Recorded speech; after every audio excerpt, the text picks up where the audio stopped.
আজকে পাতিলটা তুলে দিই, লাগে রান্না হয়ে গেল। আলুগুলো কষাই দিই। হ্যাঁ, এই যে আলু চিলি ফেলাইছি, আজকে আলুর সাইজ বড় রাখছি।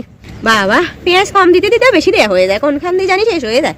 এমন এক রান্না করতেছি, আজকে পেঁয়াজ বেশি লাগবে।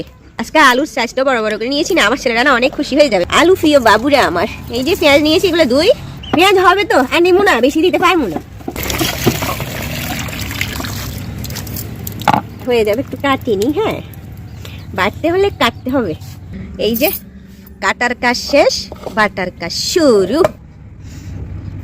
স্টার্ট দিছি। আমার কাছে না ফাটায় বাটা মশলা দিয়ে তরকারি রান্না করলে সেই লাগে, বুঝছেন? গ্রানটা এত ভালো হয় না ফাটায় বাটা মশলা দিয়ে তরকারি রান্না করলে। ঝোলটাও গাঢ় হয়, গ্রানও ভালো লাগে। বাবা, আমি মুরব্বী মানুষ, আর আম্মা জান বলে কি কি তুমি ব্লেন্ডার মেশিন এগুলো কি জন্য রাখছ, এগুলো কি করবা? আমি হাসি খালি, আমার কাছে ভালো লাগে, বুঝছেন? দোয়ার কাজ শেষ, এবার চুলায় আগুন দিই। এই হলো আমার বাতি রেডি। এই যে আগুন ধরাই দিছি, লবণ দিয়ে হলুদ দিয়ে মাখিনি, একটু হলুদ আর একটু লবণ দিয়ে আলুগুলো মাখাইনি, ভাজি করবো আগে। তেল গরম হয়ে গেছে না, আলুগুলো দিয়ে দিচ্ছি। বিসমিল্লাহির রহমানির রহিম। আজকে আমার ছেলেদের জন্য ডিম আলু রান্না করবো, আজকে ওদের জন্য। এইভাবে আলু রান্না করলে না ওরা অনেক হ্যাপি হয়, জানেন, অনেক খুশি হয়ে যায়। আমার ময়না পাখিদের জন্য ডিম আলু। আমার আলুগুলো ভাজি হয়ে গেছে, নামাই ফেলি। পাতিলটা তুলে দিই রান্না করার জন্য। এই যে ভাজির যে কড়াই, এই কড়াই থেকে তেলগুলো দিয়ে দিয়ে এই তেল দিয়ে রান্না করে ফেলবো। বিসমিল্লাহির রহমান। আজকে সকাল থেকে না আকাশ মেঘলা ছিল, এখন একটু রোদ উঠছে।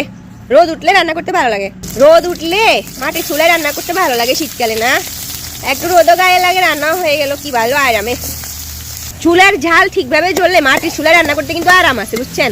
শীতকালে আর কি রোদ গায়ে লাগে, তারপর চুলার জালও জ্বলতেছে, ভালো লাগে।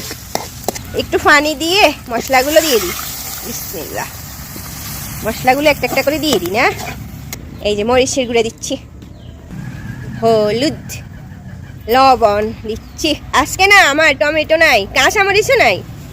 এই যে রাঁধুনির মশলা নাড়ি দিয়ে একটু পানি দিব। হ্যাঁ, হাত ধোয়া পানি দিচ্ছি, মশলাগুলো কষাম ওইগুলো দিয়ে।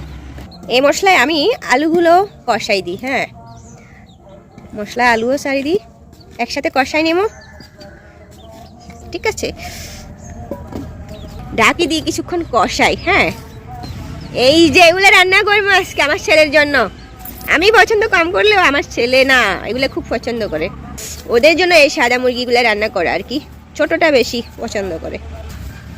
আজকে না খড় কুড়ো দিয়ে রান্না করতেছি। এই যে ডান নিচে যে খড় আছে না, এগুলো দিয়ে রান্না করতেছি। আলুগুলো কষানো হয়ে গেছে, এবার আপনার মাংসগুলো দিয়ে দিই। মাংসগুলো আমি ভাজি করে রাখছি, বুঝছেন? এই যে এখন দিয়ে দিচ্ছি। এই যে মাংসগুলো দিয়ে দিলাম, মানে মাংস ভাজি করে রাখছি, আলুও ভাজি করছি। রান্নাটা কিন্তু সেই হবে, এভাবে রান্না করলে, মানে ভাজি করে এই মাংস রান্না করলে মজা লাগে, অনেক মজা লাগে।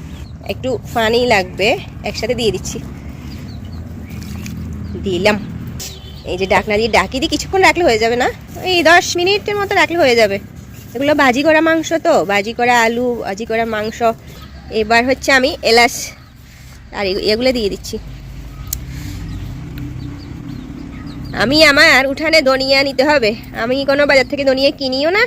আজকে কাঁচা মরিচ নাই, টমেটোও নেই, সমস্যা নাই, এমনিতে মজা হবে। এই কি সুন্দর না উঠানে ধনিয়াগুলো নিয়েছি, বাজারগুলোর সাথে আমার কাছে নিজেরগুলো ভালো লাগে, বুঝছেন? এই যে একদম সুন্দর তরতাজা ফ্রেশ, কি সুন্দর না ধনিয়া পাতাগুলো, অনেক সুন্দর, একদম ঘ্রাণ। এগুলো দিলে অনেক ঘ্রাণ বাইর হবে, উঠানের আমার অরিজিনাল তো। এই যে ধনিয়াগুলো দিয়ে দিয়েছি, অনেক যত্ন সহকারে রান্না করছি, সেই হয়েছে। একটু লবণ দেখি, ইয়া সেই হয়েছে, সেই হয়েছে, অনেক মজা হয়েছে। তরকারি কালারটা দেখেন, দেখছেন কত সুন্দর, মাশাআল্লাহ। ওকে, ভালো থাকবেন, আল্লাহ হাফেজ।